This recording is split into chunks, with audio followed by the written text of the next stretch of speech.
Makes sense for the U.S. to blockade the strait. Meanwhile, we know full well that Iran has been able to effectively close the strait with the threat of mines, rocket and drone attacks against ships, and that has prevented ships from going through. There's only been a trickle of traffic through the strait over the past few days. Bayangkan ini, mengabaikan satu ancaman ranjau kecil seukuran tong sampah di sebuah jalur perairan sempit ternyata bisa melumpuhkan seluruh roda ekonomi global dalam hitungan hari. Selamat datang di The Debate, di mana kita membedah berbagai perspektif dan diskursus mendalam dari isu-isu paling krusial. Betul sekali.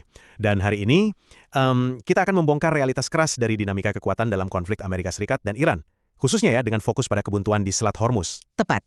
Pertanyaan sentral kita hari ini sangat jelas. Siapa yang sebenarnya memegang kendali strategis saat ini? Apakah kekuatan militer konvensional dan dominasi ekonomi Amerika Serikat yang absolut? Ataukah justru taktik perang asimetris dari Iran? Nah, saya mengambil posisi bahwa Amerika Serikat saat ini memegang kendali penuh. Mereka melakukan ini melalui kombinasi penghancuran militer secara sistematis dan pencekikan ekonomi yang sangat terencana. Dan saya hadir dengan pandangan dari sisi sebaliknya. Meskipun di atas kertas AS terlihat mendominasi, saya berargumen bahwa taktik asimetris Iran justru memberikan mereka leverage atau daya tawar yang jauh lebih masif. Jauh melebihi apa yang bersedia diakui oleh Washington. Oke, mari kita mulai dengan melihat realita angka di lapangan ya. Karena data jarang berbohong. Pendekatan Amerika Serikat ini bekerja dengan tingkat presisi yang sangat mematikan. Maksud Anda data dari operasi militer bulan lalu? Ya, persis. Kalau kita bedah datanya, AS telah menghancurkan sekitar 75 hingga 78% target militer utama Iran. Dan itu hanya dalam waktu 4 minggu. Oh wow, 4 minggu? Betul. Kita bicara tentang kelumpuhan total pabrik manufaktur, fasilitas produksi rudal, hingga pangkalan drone. Dan yang paling mencolok, 159 kapal perang Angkatan Laut konvensional Iran sekarang secara harfiah berada di dasar laut. Iya, Antes 159 itu memang sering dikutip. Jadi narasi bahwa Iran sedang mengontrol Selat Hormuz itu, menurut saya punya cacat logika yang besar. Penutupan Selat Hormuz saat ini bukan lagi karena Iran hebat. Itu adalah keputusan strategis yang secara sadar diambil oleh AS untuk mencegah rezim tersebut mendapatkan pendapatan ekspor sebesar $500 juta per hari.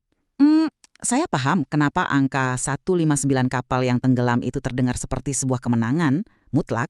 Tapi gini, kita harus hati-hati melihat titik buta dari evaluasi militer semacam ini. Titik buta seperti apa maksud Anda? Secara historis dan doktrin, kekuatan militer Iran itu kan tidak pernah didesain untuk berhadapan langsung atau head-to-head dengan armada konvensional AS. Kekuatan sejati mereka justru ada pada perang asimetris. Taktik gerilya maritim maksudnya? Betul sekali, di mana pihak yang secara militer lebih kecil menggunakan taktik untuk merepotkan raksasa.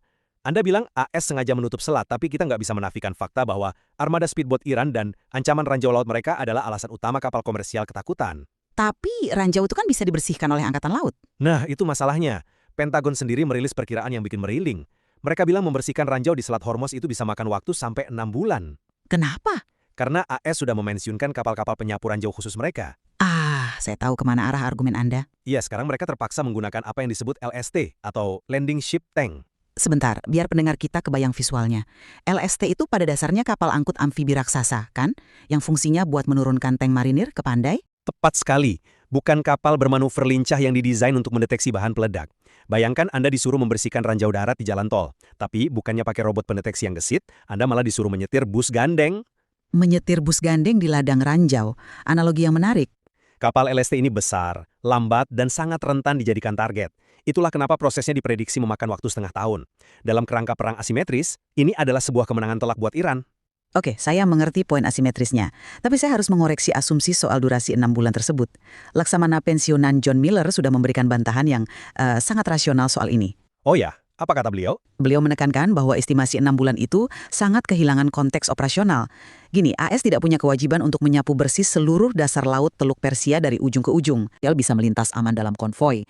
Dan menurut perhitungan Miller, itu hanya memakan waktu sekitar 6 minggu, bukan 6 bulan. Oke, 6 minggu. Tapi tetap saja. Belum lagi aturan pelibatan atau Rules of Engagement AS sekarang sudah sangat agresif. Perintahnya jelas, tembak dan tenggelamkan kapal apapun yang terlihat menyebarkan ranjau, tanpa peringatan. Menarik. Tapi mari kita asumsikan Laksamana Miller benar. Katakanlah itu cuma butuh waktu 6 minggu. Tapi coba kita pikirkan dampaknya. 6 minggu kelumpuhan total di salah satu jalur perdagangan minyak paling vital di dunia, itu bukan sesuatu yang bisa diremehkan. Tapi selama AS secara proaktif mengontrol area itu, ancamannya bisa diminimalisir. Mereka bahkan aktif memburu Dark Fleet Iran sampai ke Samudra Hindia. Bagi pasar energi global, 6 minggu itu rasanya seperti kiamat kecil loh. Dan saya melihat Iran sebenarnya sedang menguji batas dari perintah tembak di tempat tersebut. Buktinya, mereka mulai beralih menyita kapal tanker komersial milik pihak 3. Ya, aksi balas dendam maritim. Tepat. Dan mereka dengan bangga menyiarkannya. Aksi ini membuktikan satu hal krusial. AS dengan segala kekuatan militernya tetap tidak bisa menjamin keamanan asuransi bagi komunitas maritim. Kapal-kapal dagang raksasa itu berhenti beroperasi bukan hanya karena menghormati sanksi AS. Lalu karena apa? Mereka berhenti karena ancaman bahwa satu saja drone murah seharga $20.000 atau satu ranjau kecil bisa meledakkan kapal bernilai ratusan juta dolar. Premi asuransi melambung ke titik yang tidak masuk akal. Ancaman asimetris ini membatasi pergerakan global tanpa harus menembakkan satu peluru pun ke kapal perang Amerika. Kalau kita bicara soal efektivitas membatasi pergerakan, saya punya analogi yang langsung menusuk ke inti argumen Anda. Silakan. Bayangkan sebuah brankas bank raksasa yang dikunci rapat. Apakah relevan jika yang mengunci pintu itu adalah si perampok yang ada di dalam, atau polisi bersenjata lengkap yang mengunci dari luar? Saya paham maksud Anda. Selama uang di dalam brankas itu, yang dalam hal ini adalah pendapatan minyak Iran sebesar $500 juta per hari, sama sekali tidak bisa keluar, siapa yang mengunci pintunya jadi tidak penting. Tujuan utama Washington adalah melumpuhkan mesin ekonomi rezim tersebut. Dan Anda merasa itu sudah tercapai? Sudah tercapai 100%. Mereka kehilangan likuiditas, mereka tidak bisa bertransaksi. Jadi, perdebatan soal apakah speedboat Iran bikin takut kapal komersial atau tidak, itu sebenarnya agak tidak material. Tujuan akhir AS adalah kepatuhan finansial absolut. Analisis soal berangkas bank itu sangat berlian, saya akui. Secara logika sangat solid.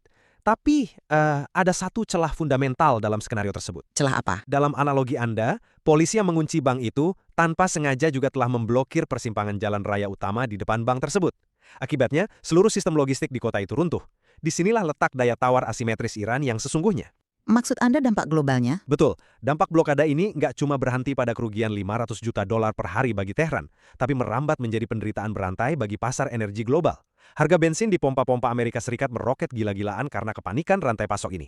Nah, menarik Anda membawa arah diskusi ini ke ekonomi, karena evaluasi data domestik justru menunjukkan ketahanan Amerika Serikat yang tidak terduga. Ketahanan seperti apa? Harga bensin tetap naik kan? Memang, tapi kita sering berasumsi bahwa krisis Timur Tengah pasti langsung menghancurkan ekonomi AS. Padahal ada pergeseran paradigma energi yang masif. Ingat strategi drill baby drill, praktis mandiri secara energi. Kapal-kapal tanker dunia yang ketakutan masuk ke Teluk Persia sekarang justru mengarahkan kemudinya ke pelabuhan-pelabuhan di Texas, Louisiana, dan Alaska. Mengubah posisi AS di pasar energi global. Betul sekali, AS telah berubah dari konsumen yang rentan menjadi semacam safe haven bagi energi dunia. Dan buktinya, pasar merespons positif. Pasar saham AS justru memecahkan rekor tertinggi sepanjang masa di tengah konflik ini. Dow Jones menyentuh 50.000 kan? Saya tidak membantah bahwa secara makro memindahkan tumpuan energi ke Texas memberikan bantalan bagi pasar. Wall Street mungkin sedang berpesta dengan rekor indeks tersebut. Tapi mari kita turun dari gedung bursa saham dan melihat realitas sosiopolitik di jalanan. Menurut saya, kelas menengah juga teruntungkan oleh ekonomi makro yang kuat. Tunggu dulu. Publik atau masyarakat kelas menengah di AS itu nggak bayar tagihan atau bensin pakai poin indeks Dow Jones. Mereka membayarnya dengan uang tunai di pompa bensin. Dan beban inflasi bahan kebutuhan pokok akibat biaya logistik yang naik itu sangat terasa. Tapi itu dampak jangka pendek yang bisa diatasi. Masalahnya kita sedang berada di tengah musim pemilu. Publik sudah mulai secara terbuka menyuarakan kelelahan mereka, mempertanyakan untuk apa AS terlibat sejauh ini. Tekanan domestik terhadap para pembuat kebijakan akan terus membengkak. Saya rasa Washington sudah mengkalkulasi risiko politik tersebut. Mungkin, tapi AS tidak hidup sendirian. Pasar minyak itu terintegrasi secara global. Sekutu-sekutu dekat AS di Eropa dan Asia, yang secara struktural sangat bergantung pada suplai Teluk Persia, sedang menderita. AS tidak bisa terus-terusan mengulur waktu dan membiarkan sekutunya berdarah-darah. Kalau Anda berpendapat AS tidak bisa mengulur waktu, saya justru melihat bahwa waktu adalah senjata paling mematikan yang saat ini ditodongkan AS ke kepala Iran. Oh ya, kenapa begitu? Ini membawa kita pada pemahaman teknis yang sering terlewatkan. Infrastruktur minyak Iran itu tidak dirancang untuk sekedar dimatikan layaknya keran air di dapur. Maksud Anda soal tekanan hidrokarbon di bawah tanah? Betul sekali. Buat yang belum sadar, sumur minyak itu memompa cairan bumi di bawah tekanan yang luar biasa ekstrim. Kalau aliran minyak tidak bisa diekspor karena blokade ini, minyak tersebut harus disimpan. Tapi kapasitas penyimpanan mereka sangat terbatas. Nah, itu dia.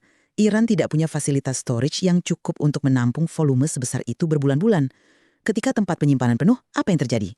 Minyak harus terus dialirkan, atau tekanan di dalam jaringan pipa akan terus memuncak hingga akhirnya meledak dari dalam. Jadi infrastruktur mereka bisa hancur secara fisik. Hancur lebur, bukan sekedar rusak ekonominya. Untuk memperbaiki sumur yang meledak butuh waktu bertahun-tahun dan miliaran dolar.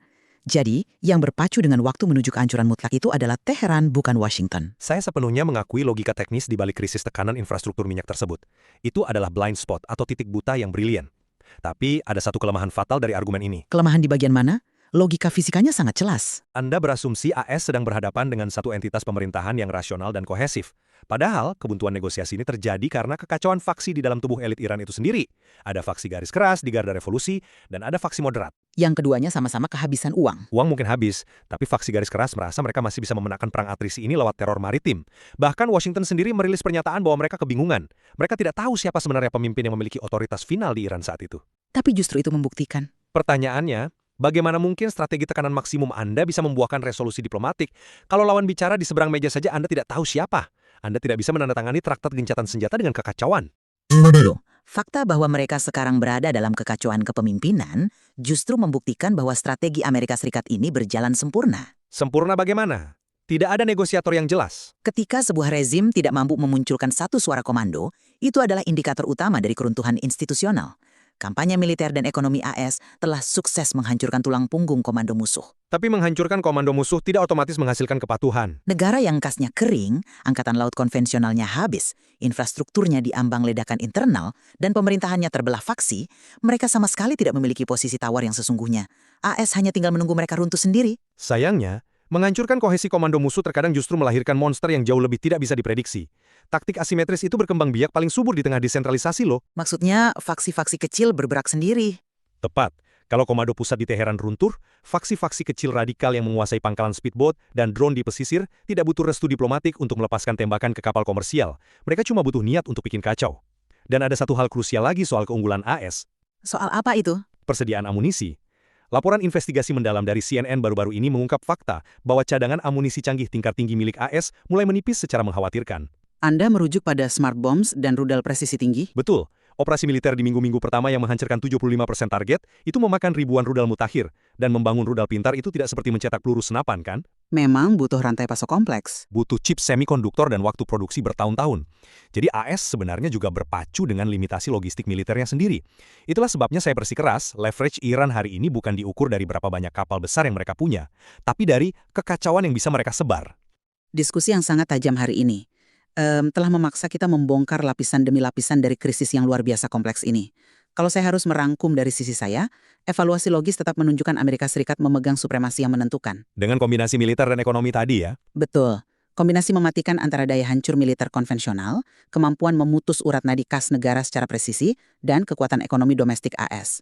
Pada akhirnya, rezim yang tidak punya uang dan infrastrukturnya menghitung mundur menuju ledakan mandiri tidak akan bisa bertahan lama. Dan dari kacamata saya, perdebatan kita hari ini membuktikan bahwa mendefinisikan kekuatan geopolitik semata-mata dari jumlah kapal konvensional atau tingginya indeks Dow Jones adalah sebuah ilusi. Ilusi karena ancaman asimetrisnya. Iya, kehancuran komando konvensional musuh tidak berarti kemenangan jika musuh tersebut menggunakan taktik asimetris murah yang mampu melumpuhkan jalur logistik global. Kekacauan faksi internal dipadukan dengan senjata gerilya menciptakan konflik yang tidak bisa dikendalikan sepenuhnya oleh AS. Meskipun kita berangkat dari fondasi analitis yang berseberangan, ada satu titik temu krusial dari pembedahan kita hari ini. Status quo di Teluk Persia ini tidak dapat dipertahankan. Sepakat. Kebuntuan diplomatik yang dibiarkan menggantung ini sangat berbahaya. Sebuah kebuntuan di tengah potensi ledakan infrastruktur, krisis suplai, dan manuver asimetris hanya akan mengakumulasi resiko. Dinamika ini belum selesai bermanuver. Ada banyak hal di materi ini yang masih harus terus kita gali. Betul, dan biarkan realita ke depan yang membuktikan perspektif mana yang paling tahan uji. Setuju? Terima kasih telah bergabung dengan kami, teruslah kritis, dan sampai jumpa di analisis The Debate selanjutnya.